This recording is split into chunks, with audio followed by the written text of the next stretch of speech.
Bonjour et bienvenue dans cette nouvelle vidéo. Alors aujourd'hui je vais vous parler d'un cas un petit peu spécial, mais qui peut arriver, qui peut vous arriver. Vous êtes par exemple, vous êtes en France ou vous êtes aux Émirats Arabes Unis, vous quittez votre emploi puisque vous avez reçu une offre d'emploi d'une société aux Émirats Arabes Unis, vous venez sur place et l'employeur décide de vous licencier au bout d'une semaine de travail.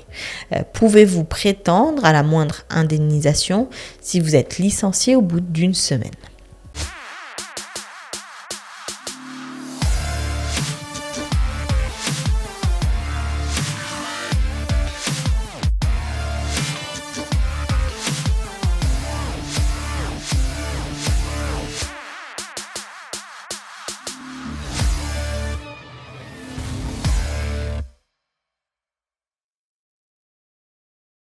Alors, au niveau du droit du travail aux Émirats Arabes Unis, l'employeur a comme en France, a le droit à une période d'essai. Tout comme vous avez le droit à une période d'essai, c'est une période pendant laquelle vous et l'employeur vont tester votre capacité, votre adaptation, le fait de correspondre au poste, et ça, que ce soit de votre côté ou de son côté. Donc, la période d'essai aux Émirats Arabes Unis, elle est variable, mais elle va généralement jusqu'à 6 mois.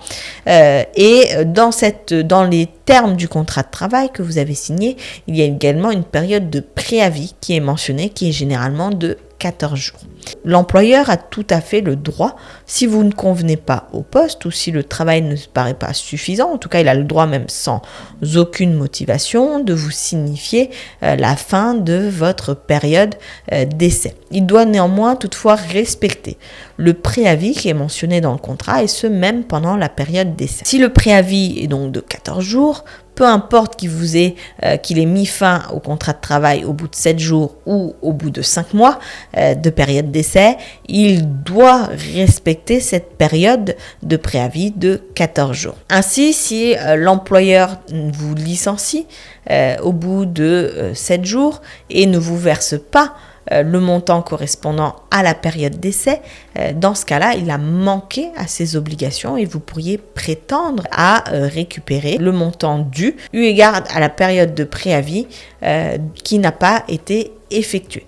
Si vous jugez que ce licenciement est totalement abusif, dans ce cas-là, prenez toutes les preuves avec vous, tous les textes envoyés entre vous et l'employeur, faites-les traduire en arabe légal et vous pouvez vous rendre auprès du ministère des Ressources humaines pour déposer une plainte, une complaint, et vous pourriez également demander une indemnisation allant jusqu'à 3 mois de salaire par rapport à ce qui a été noté de toute façon dans le contrat de travail. En tout cas, j'espère que cette situation ne vous arrivera pas. Ça reste rare, mais ça existe. On en voit parfois, on voit ce type de questions notamment sur les réseaux sociaux, donc ça arrive.